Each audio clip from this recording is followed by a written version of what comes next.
We're back with another week of news. Now I know, the second week is kind of a big one. Now, if you weren't thinking it was, I'm going to tell you why. I think it shows that I'm going to keep doing this. I think it shows that, whatever views I get, like some people are going to stick around, some won't. And then I'll find some new people and we'll keep growing this thing. We're going to keep this channel going. I had a blast the first time. And that's regardless of the amount of views. I just enjoyed it. I plan to enjoy it again. We're going to start simple, light. We're not going to start with all the tensions in Russia, Ukraine, and political tensions and all that garbage. We're going to start with technology, partly because I'm a big techie. I love the stuff. We're going to start with VR, AR, MR, XR, whatever you call it. Put something over your eyes. You see something other than what would be in front of your face. That. Apple's going to join the fray. This is interesting for them. See, Apple loves to get into spaces where there's already money being made. Like when the iPhone was released, BlackBerry was killing it. They made so much money.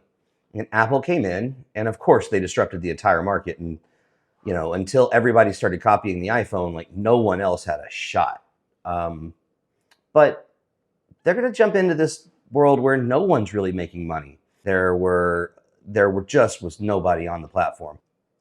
The Rift, if you guys remember that, Quest or Meta used to sell the Rift. They got out of that game because nobody bought them. And the people that did just constantly wanted bigger and bigger experiences without even kind of acknowledging that the market isn't there for these companies to keep building these huge experiences. So they focused all their time and effort on the Quest. The Quest 1 blew up, got huge. The Quest 2 got even bigger, and they still can't make money on it. They're wasting or spending, however you want to look at it, billions every year. It just goes down the drain of VR, XR, AR, MR, whatever you want to call it. It's just circling that drain, and they called it the Metaverse for a while, which inspired their name change to Meta. And look, I actually use the Meta Quest Pro. I love it. I'm not saying they make a bad product. They actually don't. They make an amazing product. They make an amazing product that there's not a huge audience for yet. I think there will be. Meta came out and announced Quest 3.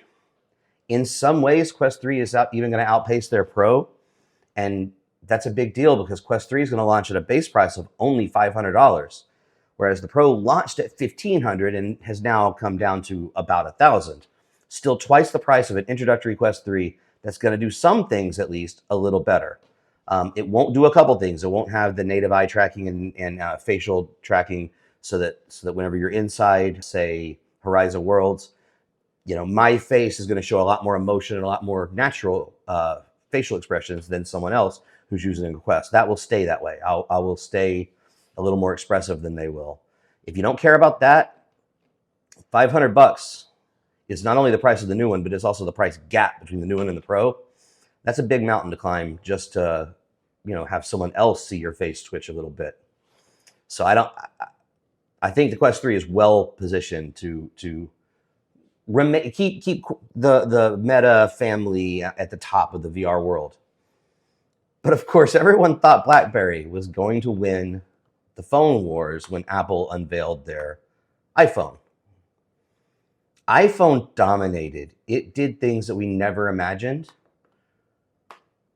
And if there's some of that magic left at Apple, I don't know if there is or not, but if there is, if they can get people to buy a $3,000 headset,